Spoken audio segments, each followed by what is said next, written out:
Professeur Friga Hassan, chef du centre de transfusion CHU Mustapha, président du conseil scientifique de l'Agence nationale du sang. Donc aujourd'hui, c'est une séance de média training pour les journalistes à l'occasion de la journée mondiale des donneurs de sang, auquel on a abordé les différents aspects, les différents éléments, dimensions de la promotion du don pour bien pitcher, pour bien respecter les bonnes pratiques, et être efficace par rapport à la promotion du don, de la sensibilisation. On ne peut pas rémunérer les donneurs de sang, donc on doit s'appuyer sur la société civile et les médias pour la sensibilisation, le recrutement et surtout la fidélisation des donneurs de sang, que ce soit pour le sang total, pour le plasma et les plaquettes, ou pour même les cellules souches s'il y a besoin. Effectivement, la transfusion sanguine en Algérie a une grande histoire. Le centre de transfusion à l'époque d'Alger, de Mustapha, produisait non seulement du sang, mais il avait un grand centre de dessiccation et de fractionnement de plasma. Il a participé dans les grands moments de l'histoire de l'humanité, dans la Deuxième Guerre mondiale. On a vu beaucoup d'extraits, qui sont des cas d'école d'ailleurs pour le journalisme documentaire, concernant la bataille du sang, ou l'or rouge, dans la Deuxième Guerre mondiale.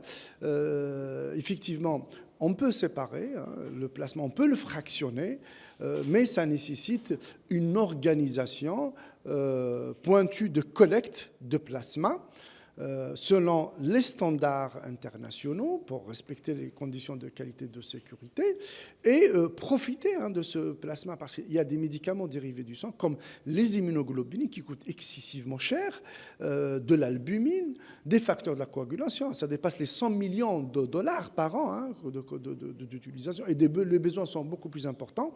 Donc on doit valoriser notre plasma, on ne doit pas le sous-utiliser ou le jeter. Donc il faut un projet, et c'est l'émission un petit peu des différentes institutions, depuis le centre national, le centre algérien de transfusion sanguine et de dessiccation, le centre national de transfusion sanguine, de dessiccation, de fractionnement de 68, qui est à Mustapha jusqu'à 88.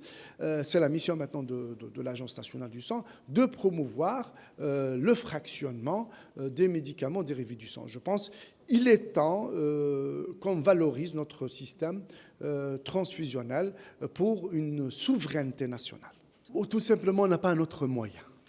Mis à part le don du sang, on ne peut ni importer, ni fabriquer, ni conserver de façon longue le sang. Donc les globules rouges maximum, c'est 42 jours. Les plaquettes, c'est 5 jours, uniquement 5 jours. Donc on doit avoir un don du sang bénévole, régulier. On n'attend pas le patient au moment de son besoin, en situation d'urgence, une hémorragie du postpartum pour donner du sang. Donc il y a tout un processus, il y a une sélection, il y a une sécurité infectieuse à respecter de façon rigoureuse et absolue, et il y a aussi une compatibilité immunomatologique.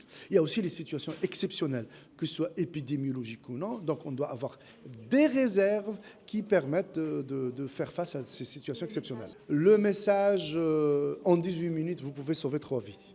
Voilà, le don du sang sauve vraiment du vie. Nous avons augmenté notre capacité, à l'instar des autres centres qui font des efforts d'aménagement, d'agrandissement, d'amélioration des conditions d'accueil.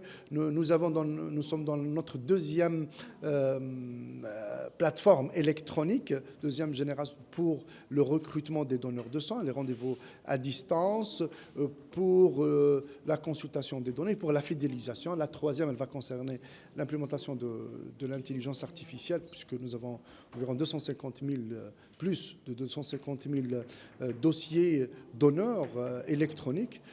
Donc il est important maintenant non seulement de faire le digital, mais d'avoir des circuits qui permettent cette implémentation des technologies du digital.